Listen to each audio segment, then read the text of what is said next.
Halo sobat semuanya, kembali lagi di channel Ilmu on Top. Bangsa Mesir kuno adalah tempat lahirnya banyak inovasi dan penemuan besar yang masih kita gunakan hingga hari ini. Dari piramida megah hingga sistem penulisan hieroglif yang rumit, dari pengobatan kuno, arsitektur, agama, teknologi, hingga astronomi. Peradaban ini telah memberikan kontribusi besar bagi umat manusia. Namun di sela keagungan peradabannya, pernahkah kalian bertanya-tanya tentang hal-hal aneh yang dilakukan oleh orang-orang Mesir kuno dalam kehidupan sehari-hari mereka? Bagaimana mereka menjalani hidup mereka ribuan tahun yang lalu ya? Apakah ada ritual atau praktik aneh yang mungkin terdengar asing bagi kita hari ini? Kalau kalian penasaran, tonton video ini dari awal hingga akhir ya guys. Eits, tapi sebelum masuk ke inti video kita kali ini, kita ingetin kalian ya, jangan lupa like dan klik tombol subscribe agar channel sederhana ini tetap bisa memberikan manfaat kepada semua orang. Menggunakan toples kanopik untuk menyimpan organ vital. Saat kamu berjalan lebih jauh ke dalam makam di Mesir, kamu pasti akan menemukan koleksi toples berornamen. Masing-masing dihias secara rumit dengan kepala binatang yang berbeda. Ini adalah guci kanopi, artefak menarik dari praktik penguburan Mesir kuno yang digunakan untuk menyimpan organ orang yang meninggal. Guci kanopik tidak hanya praktis, tetapi juga memiliki makna keagamaan yang mendalam bagi Mesir kuno. Toples kanopik adalah wadah di mana organ-organ mumi secara terpisah akan ditempatkan. Versi paling terkenal adalah dari toples ini, memiliki tutup berbentuk kepala dewa pelindung yang disebut empat putra Horus. Imsetik yang dikepalai manusia adalah toples untuk menyimpan hati. Happy yang berkepala babon untuk menyimpan paru-paru. Dua Mutef yang berkepala serigala untuk menyimpan lambung. Dan Kebesenov yang berkepala elang untuk menyimpan usus. Toples kanopi mempunyai peran besar dalam proses memumifikasi. Karena masyarakat Mesir kuno percaya bahwa setiap toples memiliki Tuhan yang menjaga organ tubuh orang yang meninggal, karena kematian bukanlah akhir dari perjalanan, namun merupakan babak baru dalam perjalanan. Memakai sandal dengan hiasan wajah musuh. Orang Mesir kuno kerap memakai sandal dengan wajah musuh sebagai simbol kemenangan dan kekuatan. Sandal ini biasanya terbuat dari kayu atau kulit dan dihiasi dengan wajah musuh yang telah dikalahkan. Sandal ini sering dikenakan oleh para prajurit sebagai tanda peringatan kepada musuh mereka. Sandal dengan wajah musuh memiliki makna simbolis yang kuat. Wajah musuh melambangkan kekuatan dan kekuasaan yang telah dikalahkan. Dan sandal ini juga melambangkan kemenangan atas musuh dan harapan untuk masa depan yang lebih baik. Menganggap kembang scarab suci. Kembang scarab dianggap suci dan menjadi inspirasi dalam berbagai jimat dan perhiasan oleh bangsa Mesir kuno. Kembang scarab bukanlah makhluk mitos, melainkan benar dan nyata dan termasuk dalam spesies kumbang kotoran. Orang-orang Mesir kuno mengaitkan kembang scarab dengan dewa mereka dan menganggap sebagai simbol suci. Orang Mesir kuno juga memperhatikan perilaku kembang scarab yang membuat bola-bola dari kotoran. Tanpa diketahui dari mana asalnya, mereka melihat tiba-tiba anak-anak kembang muncul dari bola kotoran. Orang Mesir kuno lantas menghubungkan fenomena ini dengan Khepri atau dewa matahari terbit. Menurut kepercayaan mereka, Khepri juga menciptakan dirinya sendiri dari ketiadaan. Mereka percaya bahwa seperti Khepri, kumbang scarab muncul dari ketiadaan. Karena menurut mereka hanya terdapat kumbang scarab jantan tanpa betina. Itu kenapa orang Mesir kuno mulai menganggap kumbang scarab sebagai binatang suci. Memumikan buaya. Saat menggali makam Mesir kuno di Qubat al-Hawa, para arkeolog menemukan 10 mumi buaya nih guys. Makhluk ini diperkirakan hidup selama hampir 300 sebelum Masehi selama zaman Ptolemeus. Diyakini bahwa buaya ini cukup besar, antara 1,8 dan 3,5 meter menurut panjang tulangnya. Metode unik memumifikasi digunakan ini menimbulkan banyak pertanyaan di antara para peneliti yang menemukannya. Alasannya, orang Mesir kuno percaya bahwa hewan sebagai sumber makanan di akhirat, sebagai persembahan kepada dewa tertentu, atau karena beberapa makhluk dipandang sebagai representasi dari dewa mereka yang diwujudkan dalam bentuk fisik. Buaya adalah salah satu hewan tersebut. Orang Mesir akan membesarkan buaya untuk dihormati dan disayangi sampai kematian mereka. Mereka sering dimumikan untuk menghormati dewa Sebek yang muncul sebagai setengah manusia, setengah buaya, dan dewa matahari. Mandi dengan susu asam adalah salah satu praktik perawatan tubuh yang telah ada sejak zaman kuno, termasuk di Mesir kuno nih guys. Susu asam sering digunakan dalam mandi untuk membersihkan dan merawat kulit. Salah satunya adalah yang dilakukan oleh Cleopatra, ratu Mesir terkenal dari dinasti Ptolemaic yang memerintah pada abad ke-1 sebelum Masehi. Dikenal karena praktiknya dalam perawatan kecantikan, termasuk mandi dengan susu asam. Ritual mandi harian Cleopatra yang menggunakan susu keledai menjadi salah satu rahasia kecantikannya nih guys. Ada sekitar 700 keledai di rumahnya yang disediakan untuk memenuhi kebutuhan tersebut. Susu keledai merupakan salah satu bahan kecantikan yang menghidrasi dan memiliki sifat regenerasi. Itu sangat sempurna untuk kulit yang cenderung menjadi kering dan keriput di iklim yang keras dan panas. Ratu Mesir kuno menggunakannya untuk mencegah keriput, memperbaiki tekstur kulit, dan mencerahkan kulit. Memuja babon. Orang Mesir kuno dikenal karena pemujaan mereka terhadap binatang, dan salah satunya adalah babon. Orang Mesir memuja babon Hamadras sebagai salah satu perwujudan Tut, dewa bulan dan kebijaksanaan, serta penasihat dewa matahari. Dalam kepercayaan masyarakat Mesir kuno, Tut digambarkan memiliki kepala babon. Penggambaran Tut dengan kepala babon terkait dengan kebiasaan babon yang sering terlihat berteriak ke langit di pagi hari, yang oleh orang Mesir kuno ditafsirkan sebagai sambutan kepada matahari yang terbit. Oleh karena itu, babon dikaitkan dengan matahari dan bulan serta dewa-dewi yang mengendalikan benda-benda langit tersebut. Babon sendiri adalah sejenis primata dari familia Cercopithecidae atau monyet dunia lama. Ada 5 spesies babon yang dikenal, dan mereka semua berasal dari Afrika atau Arab. Salah satunya yang terkenal adalah babon Hamadras. Sebagai hewan yang dianggap sakral, babon dipelihara di kuil-kuil dan dirawat oleh para pendeta. Namun, hewan ini juga dijadikan peliharaan bagi orang-orang yang mampu, utamanya untuk tujuan ritual. Hewan primata ini juga kerap ditampilkan dalam karya seni Mesir kuno. Ia dilibatkan dalam sejumlah aktivitas manusia seperti menari, memainkan instrumen musik, memetik buah, membuat anggur dan bir. Tidak hanya itu saja, babon juga membantu masyarakat Mesir saat itu untuk menangkap pelaku kejahatan.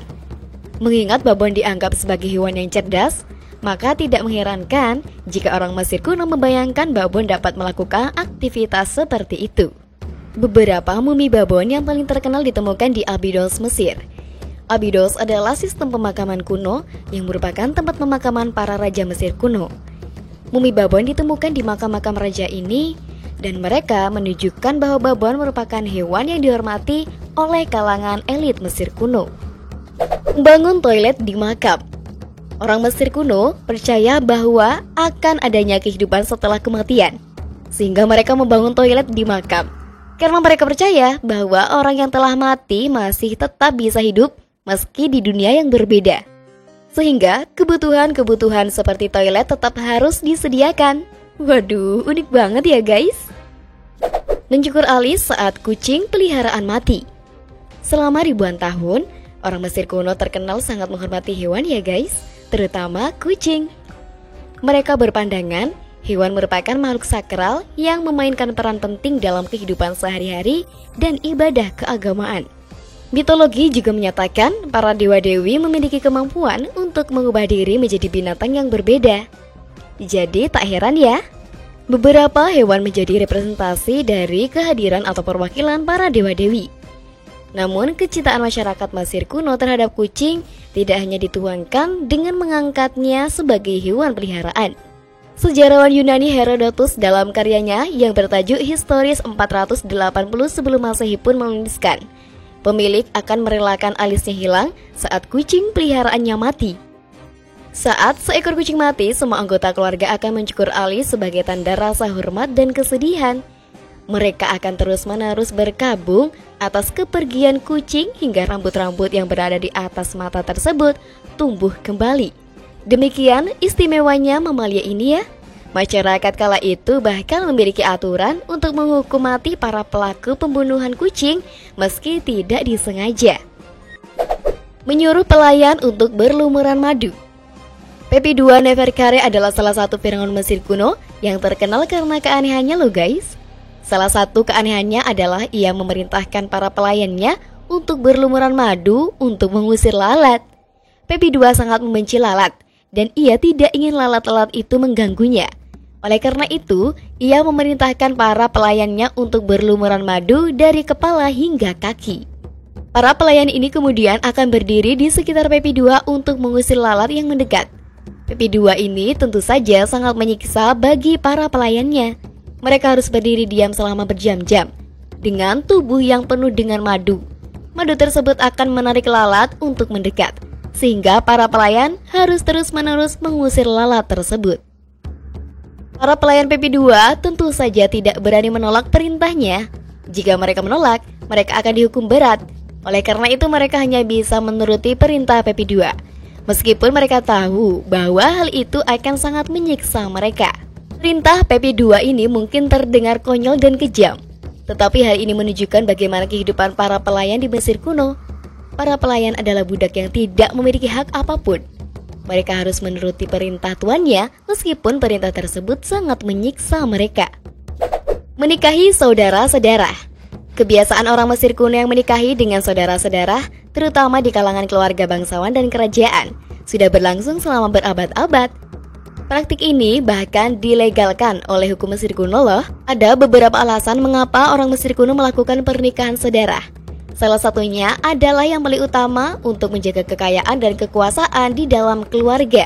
Dengan menikahi saudara sendiri, seorang firaun atau bangsawan dapat memastikan bahwa keturunannya akan tetap menjadi penguasa. Alasan lain yang mendasari pernikahan saudara di Mesir kuno adalah faktor agama. Orang Mesir kuno percaya bahwa pernikahan saudara adalah cara untuk menjaga kemurnian garis keturunan mereka.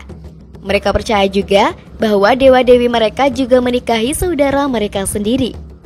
Pernikahan saudara antara saudara kandung, terutama antara saudara laki-laki dan perempuan, adalah yang paling umum di Mesir kuno. Namun pernikahan antara anak dan orang tua atau antara sepupu juga terjadi loh. Pernikahan saudara di Mesir kuno memiliki beberapa konsekuensi. Salah satu konsekuensinya adalah peningkatan risiko terjadinya kelainan genetik pada keturunan. Kelainan genetik ini dapat menyebabkan berbagai masalah kesehatan, termasuk cacat fisik, kecerdasan rendah, dan gangguan mental. Menggunakan tanduk lembu jantan, abu, cangkang telur yang dibakar, dan batu apung untuk pembersihan mulut. Sejarah tertua penggunaan pasta gigi untuk pembersihan gigi adalah pada 5000 tahun sebelum Masehi. Para ahli sejarah percaya bahwa Mesir dan Babilonia kuno adalah bangsa pertama yang mulai menggunakan pasta gigi untuk membersihkan gigi. Orang Mesir kuno telah menyadari pentingnya menjaga kesehatan gigi dan gusi sejak ribuan tahun yang lalu, dan mereka menggunakan berbagai bahan untuk membuat pembersihan mulut tersebut, termasuk lembu jantan, abu, cangkang telur yang dibakar, dan batu apung. Lembu jantan digunakan untuk membuat sikat gigi ya guys. Tanduk lembu jantan dipotong menjadi potongan-potongan kecil dan kemudian dihaluskan menjadi sikat gigi yang kasar pastinya. Sikat gigi ini digunakan untuk membersihkan gigi dan gusi ya guys. Dan abu digunakan sebagai pasta giginya. Abu dari kayu atau jerami dibakar dan kemudian dicampur dengan air untuk membuat pasta gigi. Pasta gigi ini digunakan untuk membersihkan gigi dan menghilangkan plak. Cangkang telur yang dibakar digunakan sebagai pemutih gigi, dan cangkang telur dibakar dan kemudian ditumbuk menjadi bubuk. Bubuk ini digunakan untuk menggosok gigi dan membuatnya terlihat lebih putih. Sedangkan batu apung digunakan sebagai penyegar nafas ya guys. Batu apung adalah batu vulkanik yang berpori-pori. Batu ini dikunyah untuk menghilangkan bau mulut. Dan orang Mesir kuno menggunakan pembersihan mulut ini secara rutin untuk menjaga kesehatan gigi dan gusi mereka. Mereka juga menganggap penting penampilan yang menarik. Dan pembersihan mulut ini membantu untuk menjaga gigi dan gusi mereka terlihat sehat dan putih. Mengikat kantong berisi tulang tikus di leher bayi dan anak kecil. Sepertinya nih guys, orang-orang pada masa Mesir kuno percaya bahwa tulang hewan mampu menyembuhkan penyakit pada anak. Mereka percaya bahwa untuk menyembuhkan bayi yang sakit, seorang ibu akan memakan seekor tikus dan kemudian tulang-tulang tikus itu akan dimasukkan ke dalam kantong kapas kecil yang diikat dengan 7 simpul. Dan kemudian, kantong berisi tulang tikus tersebut digantung di leher anak sebagai jimat ya guys. Ada juga spekulasi bahwa orang-orang dari kelas bawah menggunakan cara yang serupa untuk menyembuhkan anak-anak yang mengalami masalah seperti ngompol. Menggunakan roti berjamur untuk menyembuhkan luka. Makanan berjamur dapat menimbulkan keluhan seperti demam, nyeri perut, dan juga diare. Meskipun begitu, tahukah kamu kalau makanan yang telah berjamur pernah digunakan orang pada Mesir kuno sebagai obat? Sebelum ada antibiotik, dulu pneumonia dan demam rematik adalah penyakit yang mematikan guys. Belum ada pengobatan efektif untuk mengatasi kondisi tubuh seperti di atas. Dan disinilah jamur yang tumbuh pada roti digunakan karena mengandung penicillium sebagai obat antibiotik. Meskipun antibiotik secara resmi baru ditemukan pada abad ke-20, para dokter di zaman Mesir kuno telah menggunakan roti pipih berjamur untuk menyembuhkan luka bernanah. Dan pengobatan dengan cara seperti itu telah bekerja dengan baik pada masanya. Menutupi rambut Firaun. Firaun adalah gelar untuk para pemimpin Mesir kuno. Mereka dianggap sebagai penguasa tertinggi dan pribadi yang diangkat oleh dewa. Oleh karena itu, penampilan Firaun harus mencerminkan keagungan dan keilahian mereka. Tutup kepala yang digunakan oleh Firaun seperti Names headdress atau double crown bukan hanya sekedar aksesori fashion, tetapi juga merupakan bagian dari simbolisme kuasa dan kekaisaran. Selain itu, Firaun seringkali mengenakan berbagai perhiasan termasuk kalung, gelang, dan mantel yang mewah. Semua ini adalah bagian dari cara mereka menunjukkan status sosial mereka yang tinggi. Dan pastinya kedekatan mereka dengan dewa-dewa dalam keyakinan Mesir kuno. Membuat hieroglif tanpa vokal. Hieroglif Mesir adalah sistem penulisan yang digunakan oleh masyarakat Mesir kuno. Dan ini adalah sistem penulisan logografik, yang berarti setiap simbol atau gambar yang telah disebut hieroglif yang mewakili kata, frasa, atau konsep tertentu. Hieroglif Mesir kuno sebagian besar terdiri dari konsonan dan tidak mencakup huruf vokal dalam representasi mereka.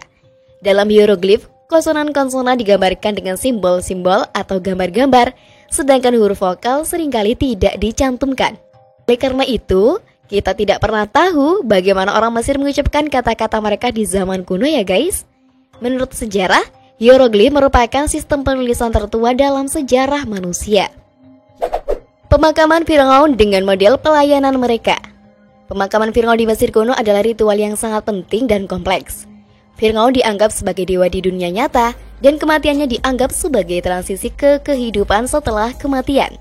Untuk memastikan bahwa Firaun akan bahagia dan sejahtera di alam baka, pemakamannya harus dilakukan dengan sangat hati-hati dan dengan banyak ritual. Salah satu aspek penting dari pemakaman Firaun adalah model pelayanan. Model pelayanan adalah patung-patung kecil yang mewakili para pelayan Firaun di dunia nyata. Patung-patung ini dibuat dari berbagai bahan, termasuk kayu, batu, dan tanah liat. Mereka biasanya diukir dengan sangat rinci dan dicat dengan warna-warna cerah. Model pelayanan ditempatkan di makam Firaun untuk melayaninya di alam baka. Mereka dianggap sebagai cara untuk memastikan bahwa Firaun akan memiliki semua yang dia butuhkan untuk menjalani kehidupan yang nyaman di akhirat. Model pelayanan biasanya ditempatkan di berbagai bagian makam Firaun. Mereka dapat ditemukan di ruang pemakaman, di ruang peti mati, atau di ruang penyimpanan.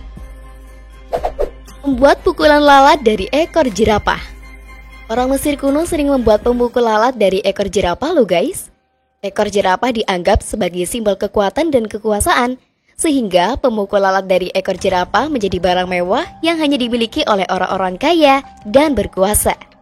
Pemukul lalat dari ekor jerapah terbuat dari ekor jerapah yang panjang dan halus. Ekor jerapah kemudian diikatkan pada gagang kayu atau logam. Pemukul lalat ini biasanya dihiasi dengan emas, perak, atau batu permata. Memelihara hewan yang tidak biasa. Orang Mesir kuno sering memelihara hewan peliharaan yang tidak biasa loh guys. Selain anjing dan kucing, yang merupakan hewan peliharaan yang umum di seluruh dunia, orang Mesir kuno juga memelihara hewan-hewan seperti burung rawa berkaki panjang, haur ibis, lion gazelles, dan monyet. Selain itu, mereka juga suka memelihara hewan-hewan liar seperti macan tutul, cetah, dan elang yang mana hewan ini sering digunakan untuk berburu atau sebagai hiasan aja. Hewan-hewan ini juga bisa menjadi tanda status sosial loh guys. Firaun perempuan memakai jenggot palsu. Hatshepsut adalah seorang Firaun perempuan yang memerintah Mesir kuno pada tahun 1479 sebelum Masehi hingga 1458 sebelum Masehi. Ia adalah Firaun perempuan kedua yang tercatat dalam sejarah Mesir kuno setelah Firaun Subekneferu. Hatshepsut memutuskan untuk mendeklarasikan dirinya sebagai Firaun. Ia mengenakan pakaian laki-laki dan memerintah dengan penuh wibawa. Salah satu alasan mengapa Hatshepsut mengenakan pakaian laki-laki dan memakai jenggot palsu adalah karena pada masa itu wanita tidak diperkenankan untuk menjadi Firaun. Dengan mengenakan pakaian laki-laki dan memakai jenggot palsu, Hatshepsut ingin menunjukkan bahwa ia adalah Firaun yang sah dan memiliki hak untuk memerintah Mesir kuno. Selain itu, jenggot palsu juga merupakan simbol kedewasaan dan kekuatan pada masa itu.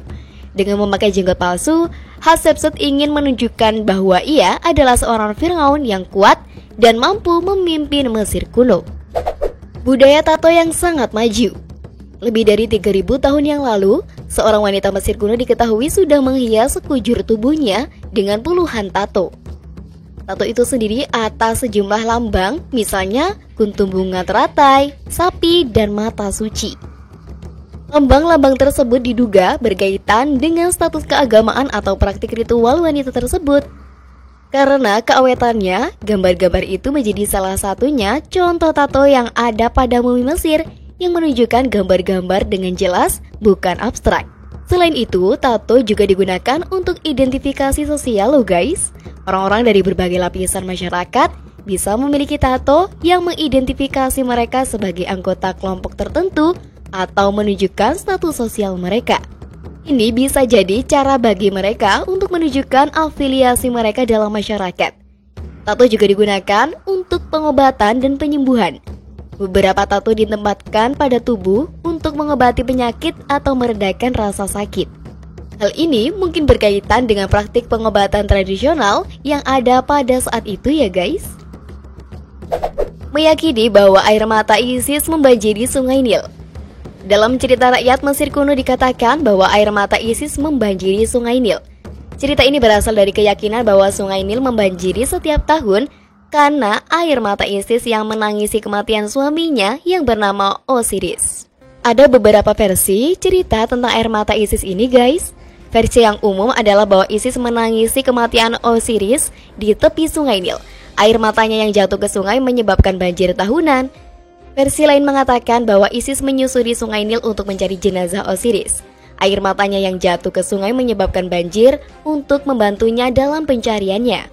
Keyakinan air mata Isis membanjiri Sungai Nil adalah simbol penting dalam budaya Mesir kuno. Ini adalah representasi dari kekuatan Dewi Isis untuk menghidupkan kembali dan menciptakan kehidupan baru. Penggunaan roti dan bir sebagai mata uang. Roti dan bir adalah makanan pokok bagi Mesir kuno. Mereka adalah sumber utama kalori dan nutrisi, dan mereka juga merupakan simbol status loh. Roti dan bir sering disajikan sebagai persembahan kepada para dewa, dan mereka juga digunakan dalam upacara keagamaan. Bangsa Mesir kuno pernah menggunakan roti dan bir sebagai mata uang dalam berbagai bentuk loh guys. Roti bisa digunakan untuk membeli barang dan jasa, untuk bisa disimpan sebagai tabungan loh. Bir juga bisa digunakan untuk membeli barang dan jasa atau bisa ditukar dengan logam mulia. Roti dan bir juga merupakan barang yang sangat dihargai oleh Mesir kuno, sehingga mereka memiliki nilai yang stabil. Penggunaan roti dan bir sebagai mata uang di Mesir kuno berlangsung selama berabad-abad. Praktik ini mulai hilang pada abad ke-4 sebelum Masehi, ketika Mesir ditaklukkan oleh Kekaisaran Romawi. Bahkan roti dan bir juga digunakan sebagai bentuk upah bagi pekerja yang membangun piramida pada masa itu. Para pekerja piramida menerima roti dan bir sebagai imbalan atas kerja mereka. Rumor yang mengatakan bahwa seorang Firaun memerintah selama 90 tahun berasal dari catatan sejarah Mesir kuno. Catatan-catatan tersebut menyebutkan bahwa Firaun bernama Pepi II memerintah selama 94 tahun. Dari tahun 2278 sebelum Masehi hingga 2184 sebelum Masehi. Pepi II adalah Firaun dari dinasti ke-6 yang merupakan masa kejayaan Mesir kuno. Rumor ini telah diperdebatkan oleh para ahli sejarah. Ada yang percaya bahwa rumor ini benar dan ada pula yang percaya bahwa rumor ini tidak benar. Mereka yang percaya bahwa rumor ini benar berargumen bahwa catatan sejarah Mesir kuno adalah catatan yang akurat. Mereka juga berargumen bahwa Pepi II adalah Firaun yang kuat dan cerdas sehingga ia mampu memerintah selama 90 tahun. Sementara itu, mereka yang percaya bahwa rumor ini tidak benar berargumen bahwa catatan sejarah Mesir kuno tidak selalu akurat. Mereka juga berargumen bahwa usia manusia rata-rata pada masa itu tidak lebih dari 30 tahun. Sehingga sulit bagi seseorang untuk hidup selama 90 tahun. Membungkus orang mati dengan kain yang panjangnya berkilo-kilometer. Orang Mesir kuno membungkus orang mati dengan kain berkilo-kilometer karena percaya mereka bahwa tubuh harus diawetkan agar roh orang mati dapat melewati perjalanan ke alam baka. Mumifikasi adalah proses yang rumit dan memakan waktu. Dan pembungkusan kain adalah salah satu langkah terpenting. Kain linen putih digunakan untuk membungkus tubuh karena dianggap sebagai bahan yang suci dan bersih. Kain tersebut dipotong menjadi potongan-potongan panjang dan dililitkan di sekitar tubuh dari kepala sampai kaki. Lapisan demi lapisan kain dililitkan sampai tubuh terbungkus rapat. Ada beberapa alasan mengapa orang Mesir kuno membungkus orang mati dengan begitu banyak kain. Yang pertama, kain membantu untuk menyerap kelembapan dari tubuh dan mencegahnya membusuk. Kedua, kain membantu untuk melindungi tubuh dari kerusakan fisik. Dan ketiga, kain membantu untuk memberikan bentuk pada tubuh yang membuatnya terlihat utuh. Proses pembungkusan kain juga merupakan bagian penting dari ritual mumifikasi. Setiap lapisan kain melambangkan sesuatu yang berbeda, seperti perlindungan, keabadian, dan kelahiran kembali. Kain tersebut juga dihiasi dengan jimat dan doa untuk membantu roh orang mati dalam perjalanan mereka. Penggunaan cawat untuk perlindungan diri. Orang Mesir kuno memakai pakaian yang terdiri dari selai kain yang disebut cawat untuk melindungi diri dari sinar matahari yang menyengat dan debu. Cawat ini biasanya dibuat dari kapas dan dikenakan oleh pria dan wanita, terutama oleh petani dan pekerja di bawah terik matahari. Cawat ini juga digunakan sebagai pakaian dalam oleh orang-orang kaya dan bangsawan. Selain itu, cawat juga digunakan sebagai pakaian untuk tidur dan mandi. Praktik ini juga dipercaya sebagai pemujaan terhadap dewa reproduksi dan dewa kesuburan ya guys.